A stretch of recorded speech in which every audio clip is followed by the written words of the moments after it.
Kamusta pong muli mga kababayan? Nagbabalik po muli inyong katambay Manong po. Samahan niyo po ang inyong lingkod. Magkomentuhan po tayo dito po sa Tambayang mga kababayan. Siyempre po, komento na inyong lingkod. Magandang araw po muna, tanghali, hapon, gabi. Madaling araw po sa atin lahat. Saan man sulok ng bansa o mundo tayo naroon. Naway maingatan po tayo mga kababayan. Ito po, umpisa na po natin mga kababayan.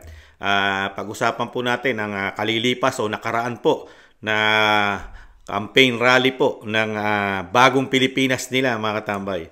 Dito po sa Carmen, Davao del Norte. Siyempre po, pakinggan po natin na naman ang banat po. Siyempre po, ang pinagmamalaki po na banat, walang lubay na banat din po ang ginagawa po ng may issue na gumagamit po na Pangulo na droga mga katambay na hindi pa po niya tinutulukan at napakarami din pong issue ng kanyang administrasyon, institusyon ng Kamara at Senado pagdating po sa ating kaperahan. Bilyon-bilyon po, trilyon ang issue po pagdating po sa napakalaking laganap na korupsyon ayon kay Atty. Vic, kay Vice President Sara Duterte at kay dating Pangulong Duterte mga katambay. Napakaraming inistapa raw po na kaperahan ng Pilipino, nating mga Pilipino. Ito po, pakinggan po natin mga katambay. Imbis na ang kanyang ipagmalaki, yung achievement po na gawa niya. Yung achievement po sana ang pinagmamalaki niya sa mga Pilipino. Ano ang kanyang nagawa? Nagawa niya ba ang mga pangako niya noong nakaraang kampanyahan, nung siya ay nangangampanya? Nabigay niya po ba sa Pilipino, sa atin, yung pangako niya ng 3 taon? 3 taon. Wala po siya ipinagmamalaki mga kababayan. Maliban po, siraan po ng siraan ang pambato po ni dating Pangulong Duterte. Ito naman po ang sagot niya mga tambay sa kanyang patutsada po sa dating Pangulong Duterte. Na sila naman ay galing Iloilo, mga Ilonggo po. Kaya makita mo, hindi lang magaling ang ating mga kandidato sa kanilang trabaho, hindi lang sila nagmamahal kung hindi nauunawaan nila at nalalaman nila kung ano ang hinihiling at kinakailangan ng taong bayan kahit sa buong Pilipinas, hindi lamang doon sa mga lugar na pinanggalingan nila. At alam nyo po, mas mahalaga pa dyan, hindi lang bukod pa sa kanilang talino, bukod pa sa kanilang galing, bukod pa sa kanilang karanasan, may pagmamalaki po natin na sila ay walang bahid ng dugo ng mga pinatay na libo-libong Pilipino nung extrajudicial killing. Wala po silang kinalaman dyan sa mga ganyang klase. Wala sa kanila ang kasabwat sa pagbubulsa ng sako-sakong pera at pinagsamantalahan ang pandemya at nagbulsa ng maraming pera, pinabayaan na lang na yung ating mga kababayan ay magkasakit o mamatay. Wala rin sa kanila ang sip-sip sa China na tuwang-tuwa, sumisigaw, tuwang-tuwa pagka yung ating mga Coast Guard ay binobomba ng mga malalaking barko. Hindi po sila sumasang-ayon sa mga ginagawa na hinaharang ang ating mangingisda para at ninanakaw ang kanilang huli. Sila pinaglalaban po namin yan. Wala sa kanila ang nagtataguyod ng mga ng sentro ng krimen, sentro na pagpapalapastangan ng mga kababaihan. Wala po sa kanilang kinalaman yung mahiwagang pogo na ang daming problemang binigay sa atin, ang daming sinaktan na ating mga kababayan. Tayo ngayon ay humaharap sa ating tinitingnan po natin kung saan ang tutunguan ng Pilipinas. Yan po ang halaga nitong eleksyon po na ito. Ang mahalaga ang eleksyon na ito dahil sa eleksyon ito, sa pagboboto ninyo, mamimili po kayo kung tayo ba ay babalik. Kung tayo ba ay babalik sa panahon na gusto na ating mga liderato, ay ang Pilipinas magiging probinsya na ng China. Sana naman, di na po tayo babalik sa nakaraan na ibinubugaw ang ating bayan bilang sugalan ng mga dayuhan. Wala man Sana ako. naman, wag na tayong babalik sa landas na umaapaw na dugo ng mga inosenteng mga bata na inagawan ng kinabukasan dahil sa kanilang pagpapatay. Hindi na tayo pwedeng ganun. Huwag tayong papayag na bumalik ang Pilipinas sa panahon ng dilim. Huwag tayong papayag na ang Pilipinas ay babalik sa panahon ng lagim. Ito po ang ating pagkakataon na dalhin ang Pilipinas sa magandang lugar. Ito ang ating pagkakataon na maglagay po tayo ng ating mga leader na sila ang mangunguna para dalhin ang Pilipinas sa mas magandang kinabukasan. Ang isang Pilipinas na progresibo, ang isang Pilipinas na may malasakit para sa isa't isa. Para sa Pilipinas na lahat ng Pilipino po ay kapit-bisig, sabay-sabay, tungo sa isang mas maliwanag, mas maganda, at mas mapayapang kinabukasan. Yan po ang ating mga kandidato para sa Senado. Ayan nga tambay, nakita niyo po, hindi pa rin po binabago ng Pangulong Marcos ang kanya script mga tambay. Puro patama po sa kanya. Pati po yung extrajudicial na sinasabing napakarami raw po pinatay, libo-libo raw po mga tambay. Ang tanong po ni Kamanong, kanino po niya pinatatama o kanino po niya pinatutukuyan yung namatay po na maraming extrajudicial mga tambay? Sa kanya po bang panahon o sa panahon po ng kanyang ama? Hindi po yata alam ng Pangulong Marcos Jr. ang kasaysayan po ng extrajudicial sa ating bansa. Ang napakarami po, hindi lang po libo ang namatay during martial law po, mga tambay. Martial law sa panahon po ng kanyang ama. Baka akala po ng Pangulong Marcos ay nakakalimutan na po ng mga tao, mga tambay, ang nangyari po during martial law sa ating mga ninuno, sa ating mga lolo o tatay noong panahon po ng martial law, mga tambay. Extrajudicial, mga tambay. Kaya nga galit na galit po dyan, di ba? Galit na galit po sa pamilya Marcos, lalo po sa kanyang ama, dahil po sa pagdideklara po ng martial law, di ba? Galit na galit po dyan ng mga liberal, dilaw, at ang CPP, NPA, NDF. Pero pagpasok po ng bagong Pilipinas ng Pangulong Marcos Jr., ay baliwala na po ang batas militar, ang martial law po, ang napakaraming extrajudicial killing nung martial law, na baliwala na po ito.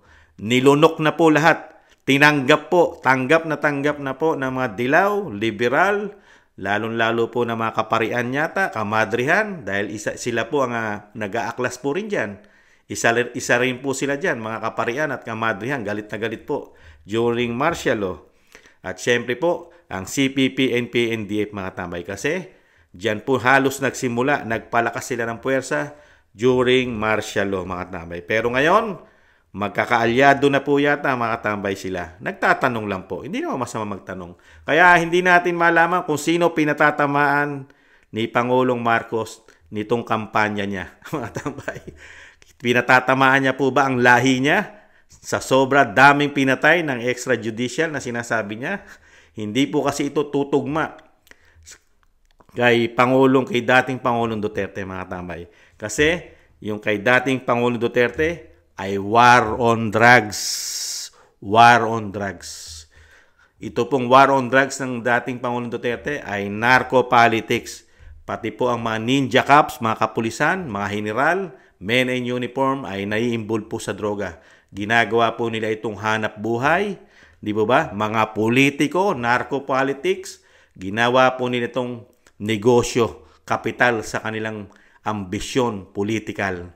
Ginamit po nila ito. May nakulong pa nga eh. May nakulong pa dyan, di ba? Politiko. At meron din politikong taga Iloilo tumakbo sa abroad. Kung hindi nakakamali si Kamanong, Amerika o Canada, mga tamay. 7 taon nagtago dahil sa droga.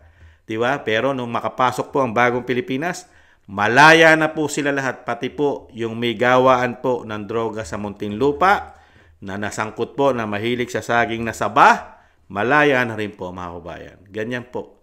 Kaya po nakakagulat lang po. Palibasa po, sa bagong Pilipinas ay maluwag na maluwag po ang bisyong droga yata sa panahon niya. Maluwag, hindi mahigpit pagdating sa bisyong droga yata, mga tambay. Dahil pinapasukan na po tayo ng tuniladang droga yata, mga kababayan. Di ba? At yung sinasabi niya na sako-sako, ganun pa rin. Sako-sako raw ang kinamal ng dating Pangulong Duterte sa sakit na pandemya sa buong mundo. Naniniwala po ba tayo dyan? Hindi nga siya pinapalakpakan ng mga taga Davao. At ang balita natin dyan, karamihan daw po ng nahandyan sa Davao de Oro, mga katambay, sa Carmen, dyan sa Davao de Oro, ay puro hakot. Ayon po yan sa ating mga kababayang vlogger. Nakita po nila yung mga kababayan natin dyan sa Davao ay puro hakot daw po. At mga nakasakay daw po sa magagandang bus o bus. Air condition pa, mga tambay. Hakot daw. At syempre, hindi naman yung iba naman dyan, dahil may mga congressman dyan na kaalyado nila, alam naman po natin ang mga congressman, meron po yatang bonus. Dahil nung ginawa po nilang pagpapa-impeach o in-impeach nila sa Kamara, ang Vice President ay meron daw pong bonus o pabaon na hindi raw po bababa sa 100 milyon, mga kabayan. Gamit yata sa kanilang pamumulitika o kampanya. Hindi kaya nagagamit yan para dumami ang tao sa bawat rally nila o bawat kampanya nila ay mapupuno ang kanilang venue dahil may therapy o may pera under the table na galing po sa atin. Pera po ng taxpayer ang ginagamit po nila, mga kababayan. Unbelievable. At nakita nyo po, napakarami daw pong pinatay at namatay nung pandemya dahil kinurakot daw po sako-sakong pera, mga katambay. Unbelievable. Walang trabaho, lockdown ang ating bansa. Lahat tayo ay nasa bahay pero never tayong nagutom. Never tayong nagutom nung pandemya. Samantalang ngayon, walang pandemya, gutom tayo dahil sa napakataas na bilihin, mga kababayan. Ibang klase. Hindi man lang ilatag ng Pangulo ng Bansa ang kanyang nagawa. Promises.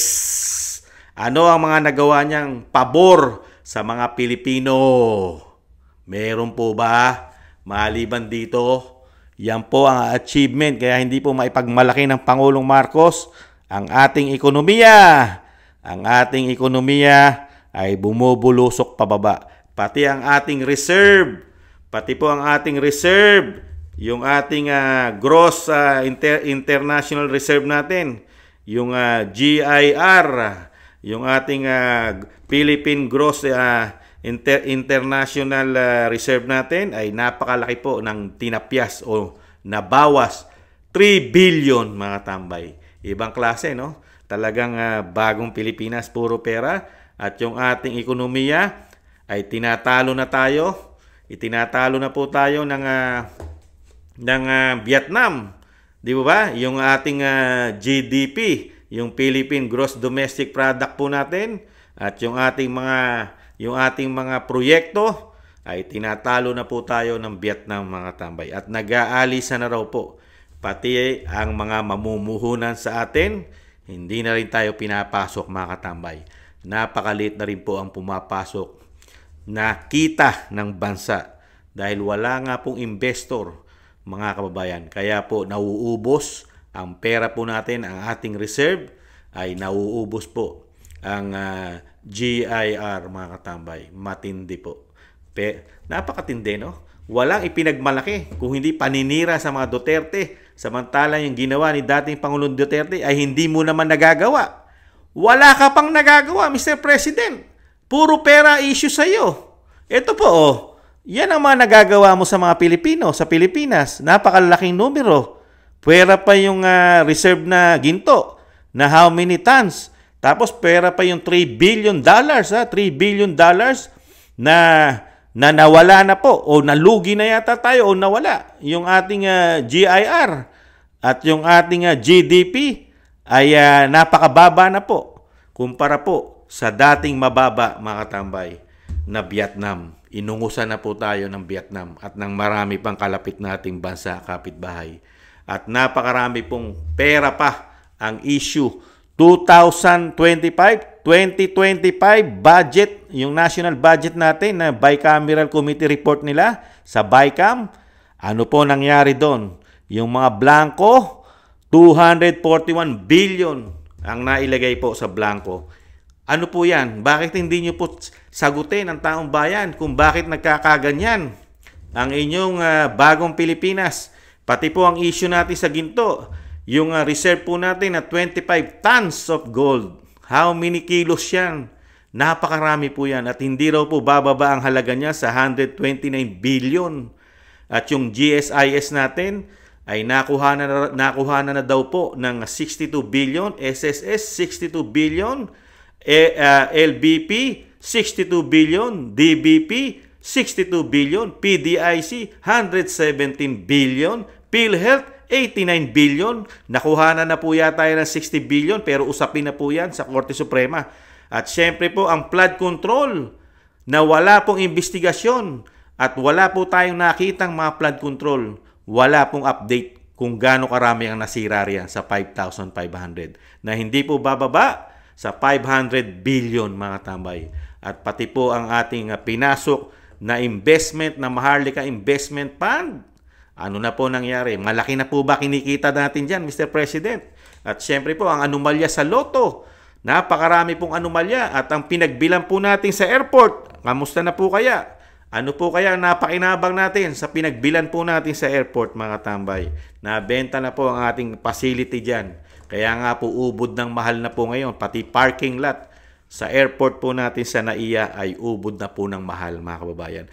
Yan po ang achievement na binigay po sa atin ng 3 taon ng Pangulo. Kaya po sa kampanya, wala po siyang masabi.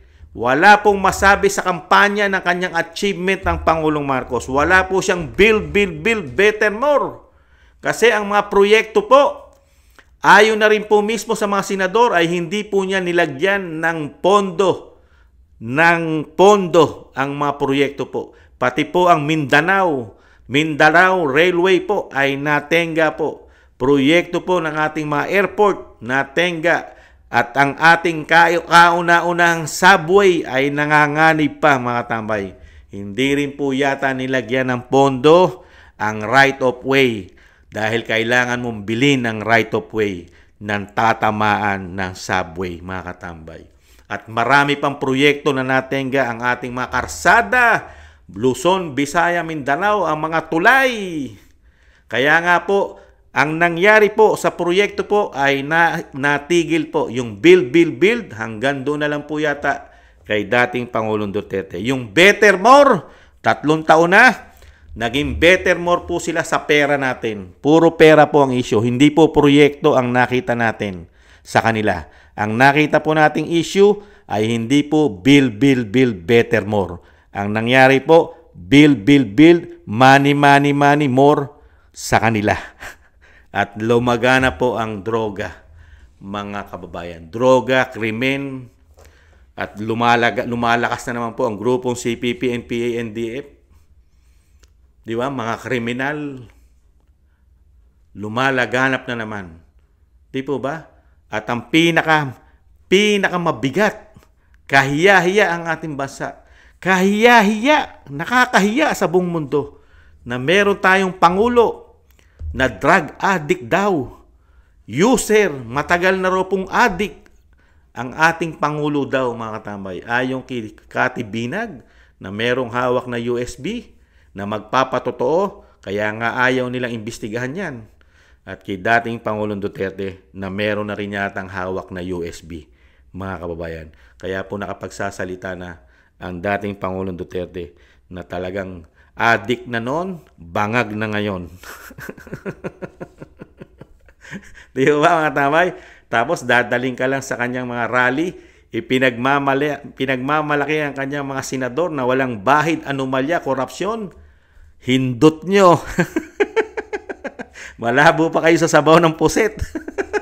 Ayon kay Franz Castro, ng convicted po ng child abuse, mga tambay. Ibang klase kayo. Ganyan po ba ang gagawin nyo po sa pangampanya?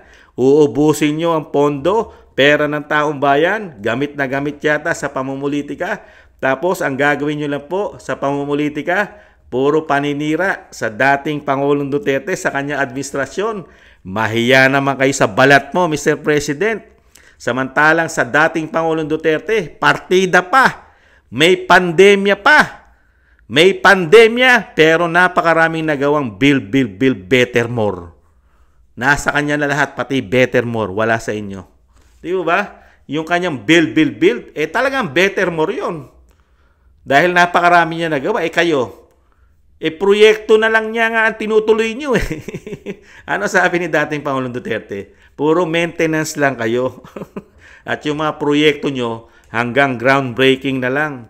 Ni hindi matatapos sa panahon nyo. Dahil ang pera ng bayan, paano matatapos sa panahon nyo ang inyong proyekto? Ay napunta po dyan, mga kababayan.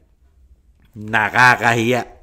Nakakahiya po ang administrasyon po. Dinadaan na lang po. Saan po dinadala? Dinadala lang po sa isyong politikal. Ang kanilang achievement, political na lang po dinadala. Sa paninira, mga kababayan. Kaya nga po, sabi po ng mga kababayan natin, ito po ang lumalaganap ngayon sa social media, mga tambay. Napakaganda po. Ang PDP laban daw po, ayan, kung makikita nyo po, mga kababayan. Ang PDP laban, ano po nakalagay? Team Suka. Ang PDP laban, mga tambay. Team Suka. Ang Bagong Pilipinas naman, ano po ang kanyang team? Team Sinuka. Sinuka o Sinusuka. Ang PDP laban, ang tawag nila ay Team Suka. Ang Bagong Pilipinas naman ay Team Sinusuka. Sinusuka. Ang team naman daw po ni Kiko, ang team naman daw po niya ay Team Kain Suka. Kain Suka. Totoo naman yun 'Di ba? Galit na galit sila sa pamilya Marcos, 'di ba?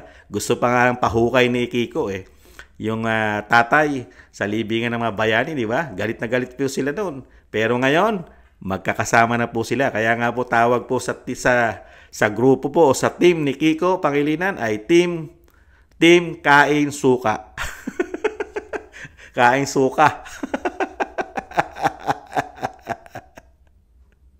Ay, nako, mga kababayan. Ay, nako, nakakalungkot lang. Mga kababayan, alam na po natin, wala po tayong aasahan sa team po ng Team Sinusuka, mga kababayan. Pati po ang Pangulong Marcos ay wala pong maipagmalaki na achievement po niya sa mga Pilipino. Wala. Anong achievement? Paano maipagmamalaki achievement mo na pangako mong 20 pesos ay hirap na hirap ka? Ngayon, nagkukumahog ka. Pilit mong ginagawang 29 ang kilo ng bigas kasi kampanyahan na. Kasi gusto mo na namang mabudol ang mga Pilipino. Binubudol mo na naman ang mga Pilipino. Sagutin po muna ninyo ang inyong issue sa korupsyon. 2025, national budget, nasa Supreme Court, malapit na po. Yung 10 araw na palugit po ng Supreme Court, dapat nyo na sagutin. Ilabas nyo na po ang enroll bill. Ang enroll bill, malalaman po kung sino po ang naglagay ng blanco. Doon po. Kasi kailangan daw po nila ilabas ang enroll bill na tinatago po nila sa publiko, mga kababayan. At syempre po, ang napakarami pa po, pati po ang issue sa PhilHealth ay nasa Supreme Court na rin po. Yung paglipat po nila ng 89 billion, 60 billion na po nalilipat, ay usapin na po sa Supreme Court. Kasi pera po yon ng taong bayan. Contribute po yon.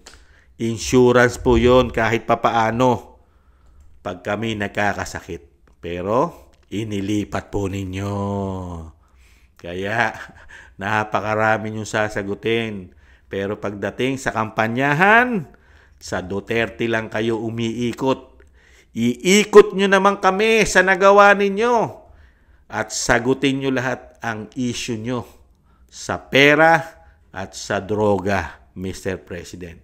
O mga kababayan, huwag po natin kalimutan ang Team Suka. O yan po, ang Team Suka po, yan po ang ating pambato, ang Team Suka, hindi po ang team na sinusuka. Ang team na sinusuka at ang team na kumakain ng suka. Dito tayo sa Team Suka, mga kabayan. Maraming salamat po, mga kabayan, sa gusto po ng ating tambayang mga kabayan sa YouTube at TikTok. At ganoon din po sa mga nagko-comment, like, share, and subscribe. Maraming salamat po. At kahiya-hiya na po ang Pangulong Marcos, mga kabayan. Hindi na po tayo tanga, bobo, gago, mga tambay, para muli nilang mabudol. Paalam. Maraming salamat po. Bye-bye.